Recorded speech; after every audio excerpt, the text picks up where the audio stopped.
At my mom's birthday dinner, I sat at the end of the table, trying to smile through the noise of laughter and small talk. Suddenly, my brother's son, Nixon, stood up with his soda in hand. Before I could react, he tipped the glass over, spilling the sticky liquid right into my lap. My breath caught, but what truly stung was what came next. In his childish but sharp voice, he shouted, "Grandma says you don't belong here." The table erupted in laughter, as if it was the funniest thing in the world. I froze for a second, forcing myself not to let them see me break. I reached for a napkin, wiped the soda from my dress, and smiled faintly, swallowing the lump in my throat. My name is Maris Calloway. I'm in my late 30s, and while I've built my own career and carved out a life I can be proud of, within this family, I've always been the outsider. They see me as different, someone who never quite fits their mold. That night reminded me once again how deeply I never belonged at their table. My mother, Eudora, sat at the center, her eyes shining with approval toward Nixon's words. She didn't scold him or tell him it was wrong. Instead, she leaned back with a smug smile, as if proud that her grandson had echoed her own thoughts aloud. My brother Clint smirked, basking in his position as the golden child, while his wife Valerie gave me a quick glance that was more pity than apology. It wasn't the first time something like this happened. For years, I've endured their little digs, their sharp comments disguised as jokes, their ability to make me feel like I was somehow less, no matter what I accomplished. I had paid bills they couldn't cover, bailed them out when money got tight, and stood by them when they were struggling, yet none of that earned me respect. Instead, I became their punchline. Sitting there, wet with soda and holding back tears, I wanted to disappear. But instead of reacting, I did what I always did, stayed calm and quiet. My silence was my armor, though inside I felt the sting of betrayal, the heaviness of being unwanted. I reminded myself I didn't come for them. I came because it was my mother's birthday, a chance to show up as family. Still, their laughter echoed in my head like a cruel chorus. In that moment, something inside me shifted. I knew I could no longer keep playing the part of the quiet, dependable sister and daughter. I smiled as if nothing happened, but deep down, I promised myself this would be the last time they mocked me without consequence. I stayed in my seat, pretending to listen as everyone went back to eating, though my mind was somewhere else. The sound of forks clinking against plates filled the room, mixed with their laughter, but none of it felt warm. Clint leaned back in his chair, speaking with that smug tone he always used, cracking jokes about how I was too serious and how I never really fit in with people. Every word landed like a jab, and the table laughed as if it was entertainment. I didn't bother to defend myself. I knew by now they weren't interested in hearing me anyway. My mother, Eudora, added her own comments between bites of food. She looked at me with a sly smile and said she was grateful Clint had at least given her a grandson to carry the family name. Her words weren't loud, but they were sharp enough to cut. It wasn't just what she said, it was how she said it, as if I had failed her by not being married or having children. Clint's wife, Valerie, tried to soften the moment with a half-smile toward me, but she didn't speak up either. She never did. The whole evening played out like a routine I'd seen too many times before. Clint thrived in the spotlight, praised for even the smallest things, while I was treated as if my life didn't measure up. No matter how much I had achieved outside this house, here it meant nothing. To them, I was just the extra seat at the table, someone easy to mock because I never fought back. As the night went on, I sat quietly, listening to their stories about family trips I hadn't been invited to, about moments they shared without me. I smiled when I had to, but inside I felt the familiar ache of being left out. They laughed about memories that excluded me, and every laugh reminded me that I was never really considered part of their circle. When dessert was finished and the plates were cleared, the check came to the table. Clint reached for his phone, pretending to be busy, and Eudora looked away, as if she didn't notice it sitting there. Valerie shifted uncomfortably, but stayed quiet. It was the same scene that always played out, and once again, the responsibility landed on me. I pulled out my card without a word, paying most of the bill while they barely acknowledged it. Not even a thank you. As we stood to leave, Clint clapped me on the shoulder, grinning as though he had done me a favor by letting me sit at the table. My mother walked out with her arm linked through his, proud and content, while I followed behind, carrying the quiet weight of the evening. I didn't complain. I didn't argue. But deep inside, I felt something building, a steady fire I couldn't ignore anymore. That night, their laughter and their silence told me everything I needed to know. I would never be enough for them. And maybe, just maybe, it was time to stop trying. I remember how many times I stepped in when they needed help, even though they never truly respected me. Years ago, Clint wanted a new car, and he didn't have the credit to get approved. He came to me with promises that it would be temporary, swearing he'd handle the payments. Against my better judgment, I signed the papers with him. At the time, I told myself it was what a sister should do, even though a part of me knew he would never appreciate it. It wasn't just Clint who leaned on me. When my mother had a sudden health scare, the bills piled up quickly. Insurance didn't cover everything, and panic filled the house. I didn't think twice before writing the checks. I told myself I was doing the right thing, that family meant stepping in when they couldn't manage on their own. The gratitude I hoped for never came, though. My mother acted as if it was my duty, not a sacrifice. There were other times, too, smaller amounts, quick loans, cash slipped into Clint's hand when he was short on rent, or when Valerie whispered about needing groceries before payday. They always said they'd pay me back, but the money never returned. Each time I waited, but deep down I knew the pattern wasn't going to change. I gave because I couldn't stand to see them struggle, even while they laughed at me behind my back. Looking back now, I realize how much I allowed myself to be used. They treated my support like a well that never ran dry. No matter how often I helped, they still saw me as less than them.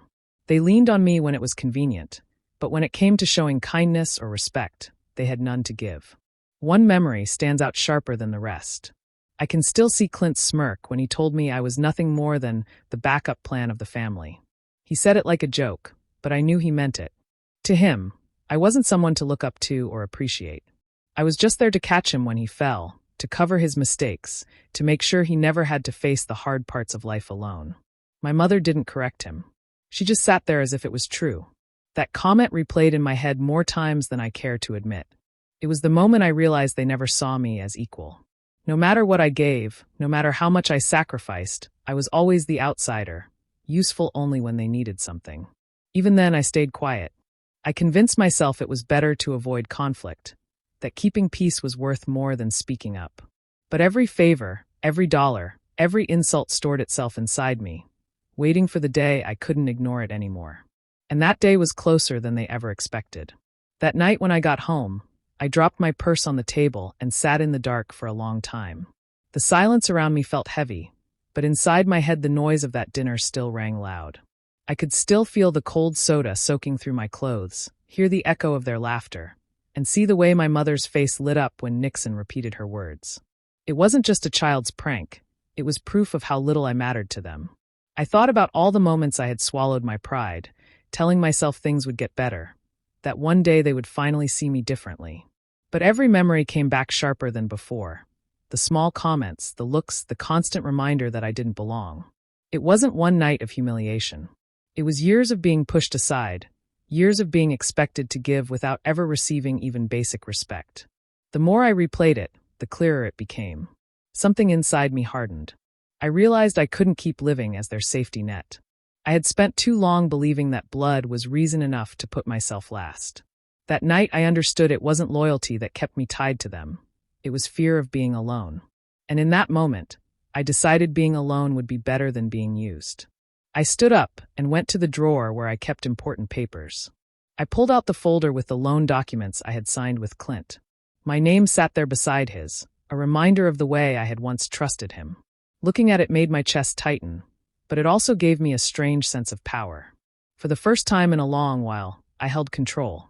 I stared at those papers, thinking about how Clint had laughed so freely while I sat humiliated.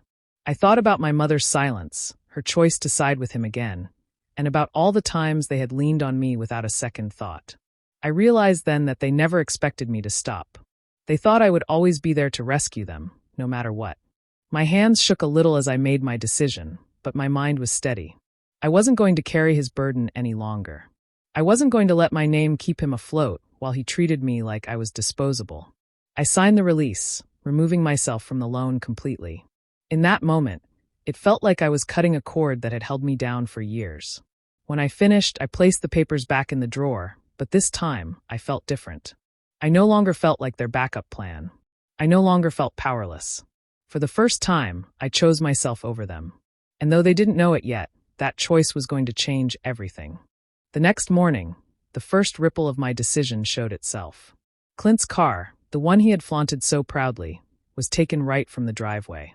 Neighbors watched as it was hooked to the tow truck, and by the time the engine's roar faded, his anger had already reached a boiling point. He stormed into my mother's house, shouting loud enough for the whole street to hear. His words spilled out in rage. Maris ruined my life. She destroyed everything. Eudora didn't try to calm him down.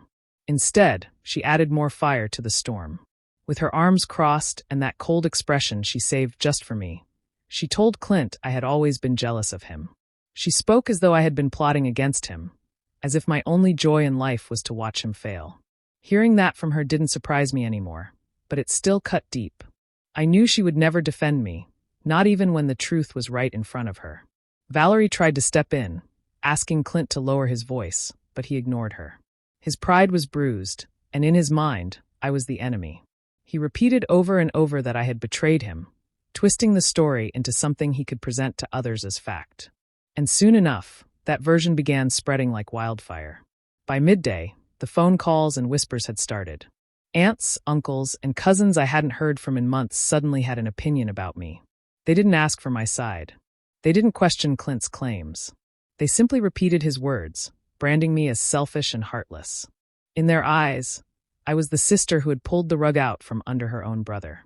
It didn't matter that I had once saved him from drowning in debt, or that I had spent years giving what I didn't have to spare. All that mattered was the story he told, and the story my mother backed without hesitation. I could imagine the family gatherings without me, the way they laughed and shook their heads, saying I was bitter, saying I had finally shown my true colors. It was strange, though. Instead of crumbling under the weight of their judgment, I felt lighter. The chains that kept me tied to their approval were gone. For once, I didn't care about their gossip.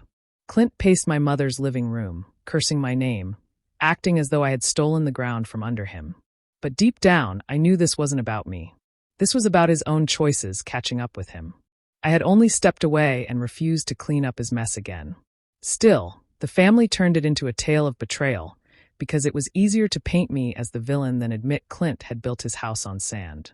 As the voices grew louder against me, I sat alone in my quiet home, steadying my breath. Let them talk, I thought. Let them rage. For the first time, I didn't feel the need to defend myself. Their anger was proof that I had finally broken free. At 7 a.m, I was still half asleep when a loud knock echoed through my house. I hesitated, already sensing who it might be. When I opened the door, there stood Clint, red in the face, his anger boiling over. He didn't bother with greetings. He went straight into shouting, accusing me of destroying his life and demanding I fix the mess. His voice carried across the street, sharp and accusing, as if the whole neighborhood needed to hear his version of the truth. Behind him stood Valerie, her face pale and streaked with tears. She looked tired, as though she had spent the entire night crying. She kept pleading softly, her voice shaking, asking me to reconsider, begging me to step in and undo what had been done. I could see she wasn't angry, she was desperate. Still, her desperation wasn't enough to move me. I had carried their burdens long enough, and I couldn't do it again. When I glanced past them, I noticed Nixon sitting in the back seat of their car. He wasn't crying, and he wasn't scared. Instead, he looked annoyed, arms folded, his face twisted into a pout. To him, this was just another inconvenience, another day where he wasn't getting his way. He had no idea that his careless words at the dinner table had been the last push I needed. Clint's voice grew louder as he stepped closer, jabbing his finger at me like he was scolding a child. He spoke as if I owed him something, as if my role in life was to clean up after him. Valerie's quiet sobs filled the pauses, but I stayed still, leaning against the doorway, refusing to let his anger pull me in. When he demanded again that I put my name back on his loan, I finally spoke. My voice was calm, steady, almost cold. I told them both to leave. No yelling, no explanations, no arguments, just a simple dismissal. The words came easier than I expected, and once they were out, I felt stronger.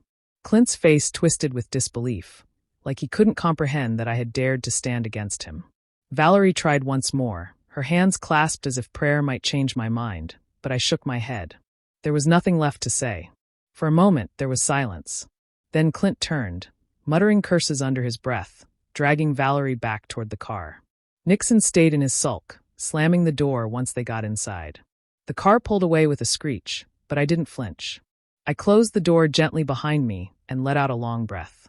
The house was quiet again, but this time it didn't feel heavy.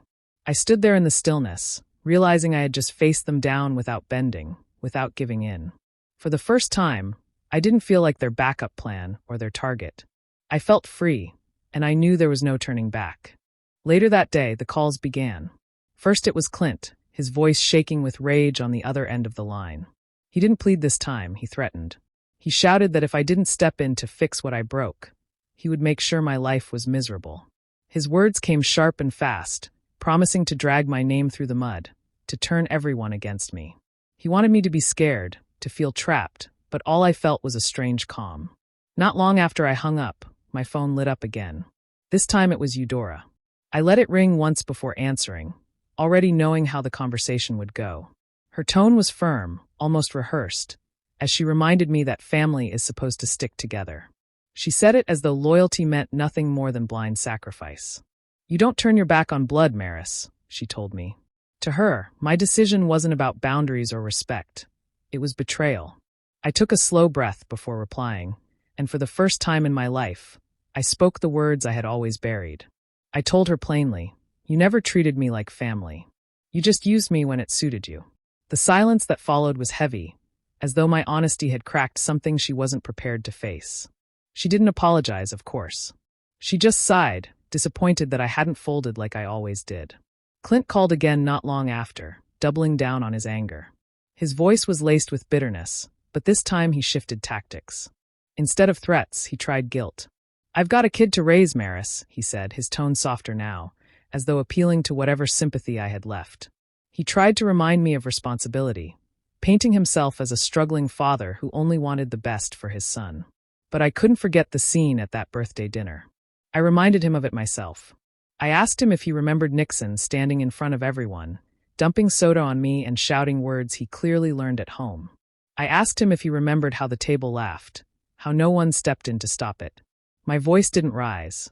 I simply told him that moment showed me exactly how little they thought of me. Clint didn't respond right away. I could hear his breath, heavy and uneven, like he was searching for a comeback but couldn't find one. Eventually, he muttered more curses and hung up, but the sound of the call ending didn't sting. Instead, it felt like proof that I had finally stood my ground. I sat there afterward, the phone still in my hand, realizing the balance had shifted. For years, I had been their safety net, their easy target, their backup plan. Now, they didn't know what to do without me. And for the first time, I was no longer afraid of what they might say or do. It didn't take long before the story spread beyond my mother's house. Relatives I hadn't seen in months suddenly knew every detail, but only the version Clint and Eudora wanted them to hear. In their telling, I was the cold sister who abandoned her family, the daughter who turned her back when she was needed most. They didn't mention the years I carried their weight or the sacrifices I made. None of that mattered. The label stuck quickly. I was the one who betrayed her own blood. Phone calls that used to come once in a while grew fewer. Messages from cousins slowed until they stopped altogether. Old family friends who once invited me to gatherings now stayed distant, their silence louder than words. I could almost picture the conversations behind closed doors. Shaking heads, whispers about how selfish I had become, sighs of disappointment. They didn't bother asking me what really happened.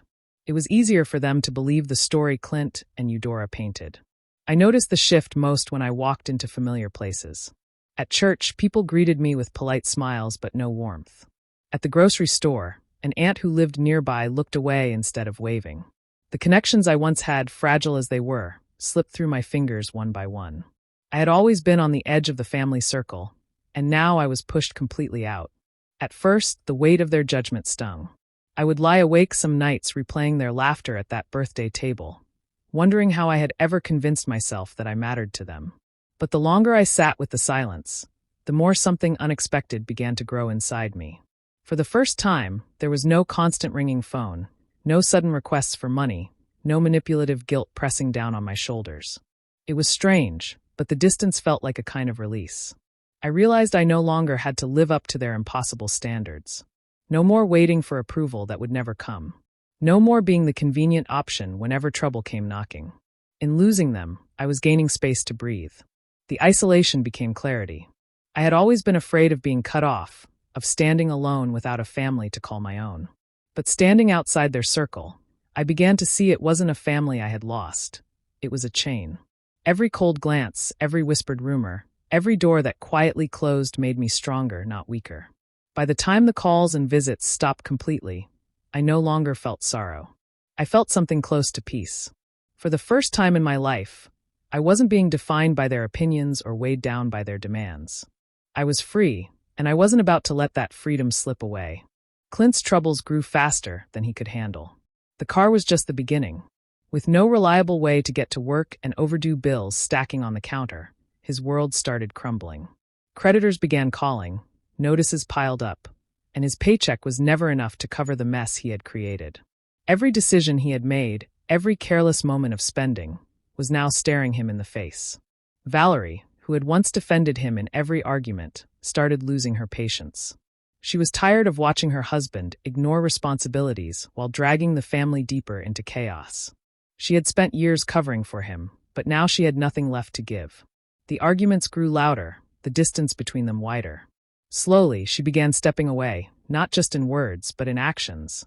She stopped bailing him out and started making plans for herself and Nixon. Nixon, who had grown up getting whatever he wanted, felt the shift in a way he didn't understand. The toys stopped coming, the outings disappeared, and the easy life he was used to suddenly vanished. He pouted and complained, but no one rushed to fix it anymore. Without the comfort of indulgence, he was left with the reality of a father too distracted to guide him and a mother stretched thin. What was once entitlement turned into frustration, and the boy who mocked me at the party was now forced to live without the luxuries he once flaunted. Through all this, Eudora tried one last time to pull me back into her game. She called with that tone I knew too well, soft and dripping with false concern. She spoke about family, about duty, about how Clint was suffering and how I, as his sister, had an obligation to help him. It was the same manipulation she had used my entire life, only now it felt weaker, almost desperate. I listened quietly until she was done, and then I answered in a voice I didn't recognize as my own, calm, firm, and without hesitation. I didn't ruin Clint's life, I said. He did that all by himself. For once, there was no sharp retort on the other end. No lecture, no sigh, no guilt trip. Just silence. Eudora, who had always had something to say, was left speechless. That silence was more powerful than any words she could have thrown at me. It was in that moment I realized the balance had shifted. The power she held over me, the endless cycle of blame and manipulation, had finally broken. Clint's downfall wasn't my burden, Valerie's choices weren't mine to fix, and Nixon's tantrums were not my responsibility. I had stepped out of their chaos, and for the first time, they were being forced to face the consequences without me. The ripples of my decision were spreading wider than I imagined, and I wasn't drowning in them. I was standing steady, watching the storm I had refused to shield them from finally hit its rightful place. The days after my final words to Eudora were strangely quiet. For the first time in years, my phone didn't ring with demands or guilt-filled messages. The silence was heavy at first, but then it became peaceful. I realized I wasn't waiting for anyone's approval anymore. The weight I had carried since childhood, the pressure to please, to fix, to sacrifice, was finally gone. Clint kept unraveling. Without the car, without steady money, and with Valerie pulling away, he had nothing left to lean on. Friends who once hung around for favors disappeared when they saw he had nothing to offer. Valerie quietly took Nixon and moved back to her parents' house. The family that once mocked me now couldn't keep their own together. When news of Valerie's departure reached me, I didn't feel joy or pity. I just felt free. For years, I thought freedom would come when my mother loved me equally, or when Clint finally respected me. But the truth was simpler. Freedom came the moment I stopped giving them the tools to hurt me. I focused on myself. I poured energy into my work, spent weekends with people who actually valued me, and even allowed myself to enjoy small things. Quiet mornings, a good book, an evening walk. Life didn't become perfect, but it became mine. One evening, I passed by a restaurant we had once gathered in as a family. I remembered the soda spilling in my lap, the laughter, the words that cut deeper than they realized. For a second, I felt the sting again. But then I smiled. That moment, meant to break me, had set everything in motion. Without it, I might still be stuck in their endless cycle. I learned that family isn't defined by blood alone. It's defined by how people treat you, by respect and care, not obligation and guilt. By stepping away, I gave myself the chance to finally build a life where I was more than just their scapegoat. To anyone listening to my story, I'll leave you with this. Sometimes the bravest thing you can do is let go. And sometimes letting go is the sweetest revenge of all.